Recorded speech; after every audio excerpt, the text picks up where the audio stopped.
Hi friends, मैं doctor प्रिया अग्रवाल। आज हम बात करते हैं सर्वाइकल कैंसर के बारे में। सर्वाइकल कैंसर क्या है, हम उसको कैसे प्रिवेंट कर सकते हैं और अर्ली स्टेज में उसकी डायग्नोसिस कैसे कर सकते हैं। सर्वाइकल कैंसर बच्चेदानी के मुंह का कैंसर होता है, जिसमें मेनली प्रेजेंटेशन होती है एबनॉर्मल ब्लीडिंग, 2 पीरियड्स के बीच में ब्लीडिंग होना, इंटरमेंस्ट्रुअल ब्लीडिंग, एबनॉर्मल या फाउल स्मेलिंग डिस्चार्ज होना।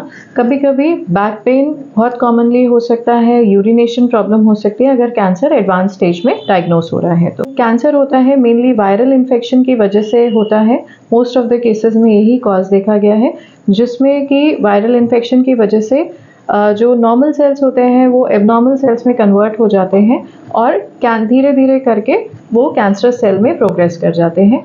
मोस्ट कॉमन वायरस जो सर्वाइकल कैंसर के साथ एसोसिएटेड है वो है HPV वायरस या फिर ह्यूमन पेपिलोमा वायरस, जो कि सेल्स को धीरे धीरे एबनॉर्मल सेल्स में कन्वर्ट कर देता है। सर्वाइकल कैंसर प्रिवेंशन के लिए HPV vaccination is very important. HPV vaccination generally आप 9 ईयर्स ऑफ एज से स्टार्ट कर सकते हैं लेना। अगर टिल 15 ईयर्स ऑफ एज तक आप HPV वैक्सीनेशन ले रहे हैं, देन उसमें आपको 2 डोजेस ही लगाने पड़ेंगे वैक्सीन्स के। अगर मोर देन 15 ईयर्स की एज पे आप HPV वैक्सीनेशन ले रहे हैं तो आपको 3 डोजेस लगाने पड़ेंगे and till 46 years of age तक आप HPV वैक्सीनेशन लगवा सकते हैं।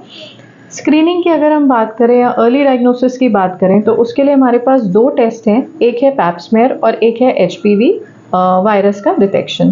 पैप्समेयर अगर सब कुछ नॉर्मल है तो आपकी गायनोकोलॉजिस्ट पैप्समेयर करेंगी। अगर रिपोर्ट बिल्कुल नॉर्मल रहती है तो you can go for the repetition हर 3 से 5 साल के बाद।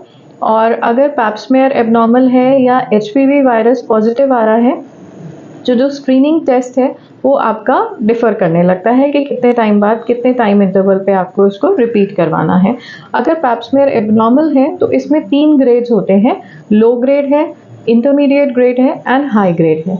लो ग्रेड के केसेस में हम रेगुलर स्क्रीनिंग ही करते हैं, जिसमें हम 3 to 5 ईयर्स का इंटरवल ना रख के 6 मंथ्स to 1 ईयर का इंटरवल रख लेते हैं। अगर इंटरमीडिएट ग्रेड या हाई ग्रेड आता है उसमें हमें बायोप्सी या टेस्टिंग करनी पड़ती है कि सेल्स कितने एबनॉर्मल हैं। कैंसरस सेल्स बहुत ज़्यादा रेट में तो नहीं आ गए हैं, जो भी रहता है उसके अकॉर्डिंगली ट्रीटमेंट होता है। HPV DNA अगर पॉजिटिव है तो उस केस में हम 6 मंथ्स में रिपीट करते हैं HPV DNA testing. HPV virus generally self limiting infection होता है और अपने आप ही बॉडी से वैनिश हो जाता है।